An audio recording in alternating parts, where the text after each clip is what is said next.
Training camp is upon us, which means the hopes and dreams of fan bases around the NFL are skyrocketing. And one special place has to be Florham Park. A brand new quarterback, a brand new head coach. It just seems like a weight has been lifted off of the Jets franchise that has just been pushing down on them and their fans for the past 2 years.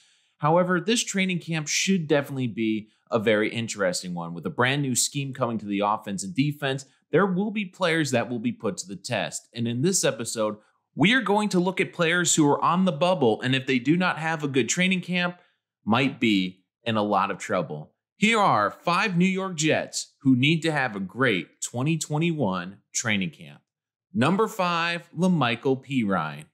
A 4th-round running back, Perine, of a lot of the players on this list, most likely will be on the roster. However, his playing time could be significantly impacted. Why? A brand new offensive scheme that really emphasizes one-cut ability and speed. And while Perine has shown good balance and ability to catch out of the backfield, he doesn't have the burst as some of the other guys on the lineup. Main point, Tevin Coleman, who the team brought in free agency, and also Michael Carter, who has been making waves, not only being drafted to a team that would later draft a defensive back with the same name, but who was really impressed in training camp and in the mini camp. He also was a huge home run hitter, and you could just see in the Jets draft video when he fell to them in the 4th round, the room was ecstatic to get this type of playmaker that late in the draft. With that being said, though, Perine could make the roster and have a vital role as a pass catcher out of the backfield and still have a valuable role on this team.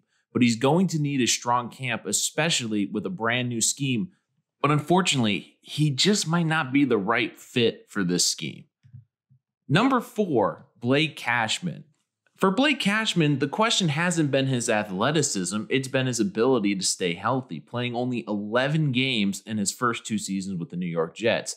Now, the good news is for Cashman, unlike a lot of players on this list, he does project well to this new scheme, especially as the weak outside linebacker in the 4-3, and he's very good in pass coverage with his speed and able to get down the field. The big question, though, is can he stay healthy? If he has a productive camp and also can stay healthy throughout the camp, there's a good chance he could be a starter on this defense or at least have a very vital role at the beginning of the season. However, once again, it's going to be predicated on his health. And if he can stay healthy, this could be a very good situation for him. However, if he's not able to get through camp and learn the new system, or he's not able to get to the main roster by the time the season rolls around, this could be a player that just unfortunately might not fit long-term with this team just because he cannot stay healthy.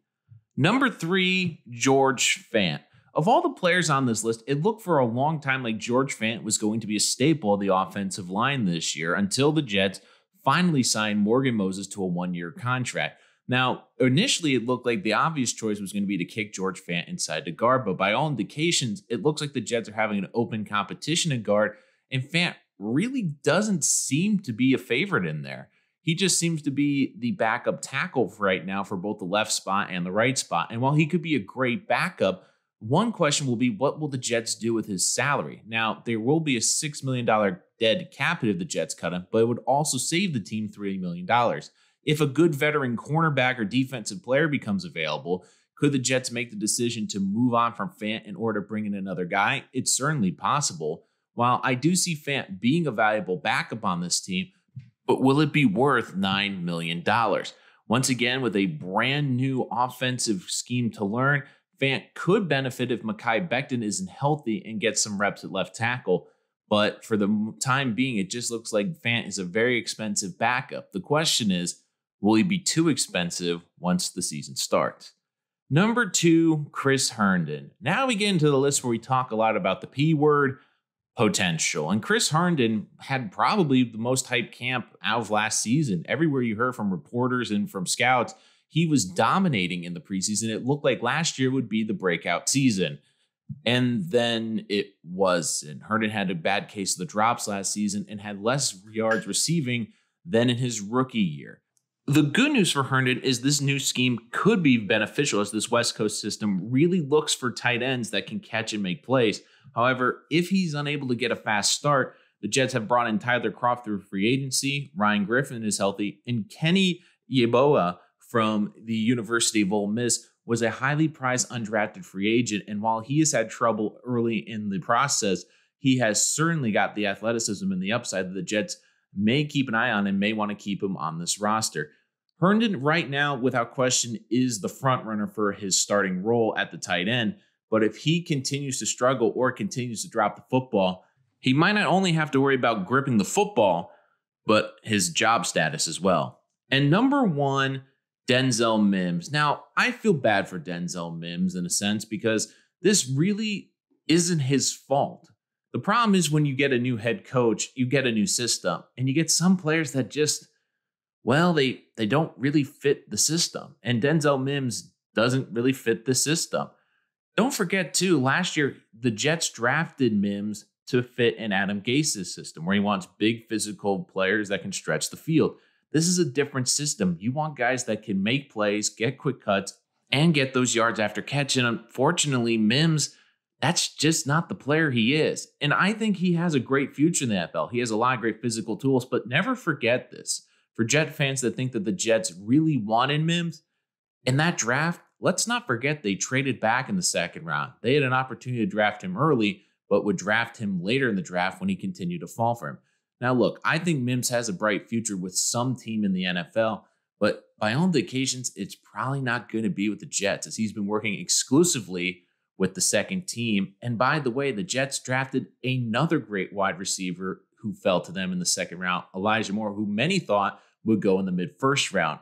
Add in Corey Davis and Keelan Cole, key additions in the offseason where Joe Douglas has put everything into ensuring that Zach Wilson has more weapons than Sam Darnold did. Of all the players on this list, Mims definitely has the most talented upside of all these guys. The problem is, does he really fit with this team? And if he's going to be the fifth or sixth receiver on this depth chart, would it be possible the Jets maybe move him at some point this year to get some draft compensation or another player and move him to a scheme where he actually fits better? It just might be the case. I think Mims has a bright NFL future. The problem is, it just might not be for the New York Jets. Do you agree with our list? Was there any Jets that we missed out on? For all your New York Jets content, make sure you hit that subscribe button so you don't miss any of our latest content. And if you are a subscriber, hey, hit that like button. Let me know you like these type of videos and I will keep making more. And of course, comment on what you'd like to see in future episodes down below. But until next time, I'm Nolan Rich, and this is Rich Sports Talk.